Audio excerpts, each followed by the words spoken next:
নমস্কার বন্ধুরা, সুপ্রিয়া কিচেনে আবার আপনাদের সবাইকে স্বাগত জানাই আর একটা রেসিপিতে। সকালে চাই কিংবা সন্ধ্যে চাই আমরা প্রত্যেকেই কিন্তু প্রায় বিস্কুটই খেয়ে থাকি।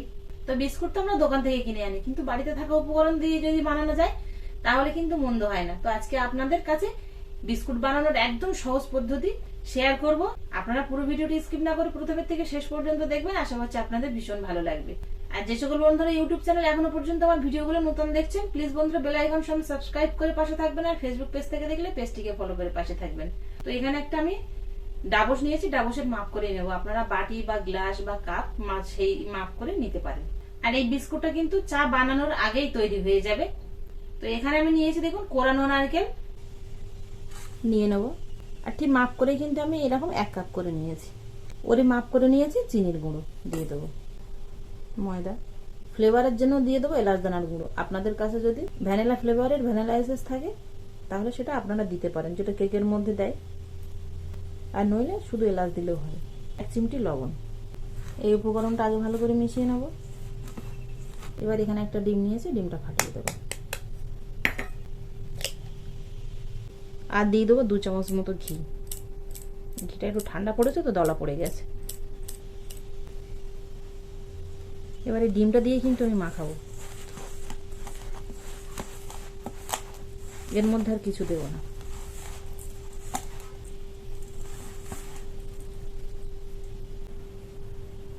এগুলো দিয়ে মাখিয়ে নিয়েছি। গুঁড়ো দুধটা আগে দেওয়া হয়নি, তো এখানে আমি 10 টাকা দামের প্যাকেটের গুঁড়ো দুধ নিয়েছি। এই দুধটা এর মধ্যে দিয়ে দেবো, পুরোটা দিয়ে দেবো। বড় চা চামচের কিন্তু 2 চামচ হবে দুধটা।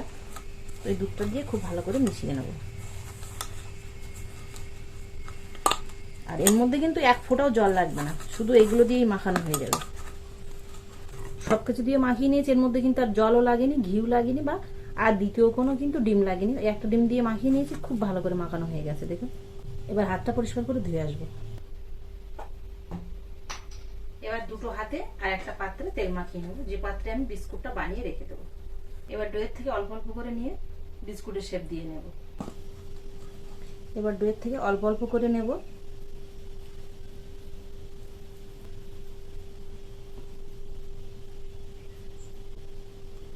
এর মধ্যে আপনারা ছিদ্র করে বা কানা কেটে যেরকম খুশি সেরকম শেপে বানাতে পারেন, কোনো অসুবিধে নেই। এরকম চৌকো শেপে সবগুলো বানিয়ে নেব।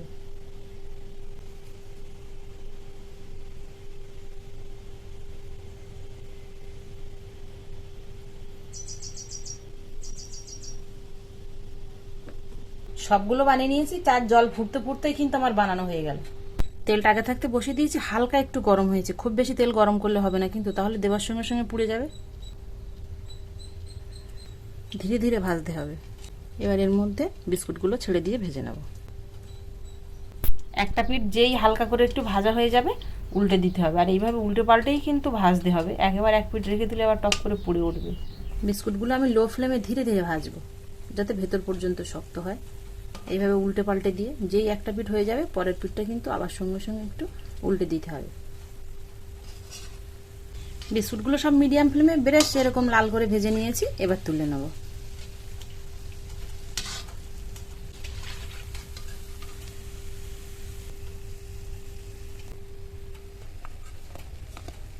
বিস্কুটগুলো সব ভেজে নিয়েছি, দেখুন সবগুলো কিন্তু আমি একটু কড়া করে ভেজে নিয়েছি। আপনারা চাইলে আর একটু হালকা করে ভেজে নিতে পারেন। বিস্কুটগুলো সব ভেজে নিয়েছি। এবার আপনাদের দেখাচ্ছি যে কতটা মুচমুচে আর কতটা সুন্দর হয়েছে বিস্কুটগুলো।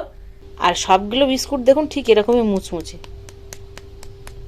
আর হাত দিয়ে তুলে দেখুন, এই যে দেখুন ভেঙে গেল। মিষ্টিটা যদি একটু বেশি দেন তাহলে কালারটা লাল আসবে, আর মিষ্টিটা যদি কম দেন তাহলে ব্রাউন কালার আসবে। আর আপনারা ময়দার পরিবর্তে কিন্তু সুজি দিয়েও বানাতে পারেন।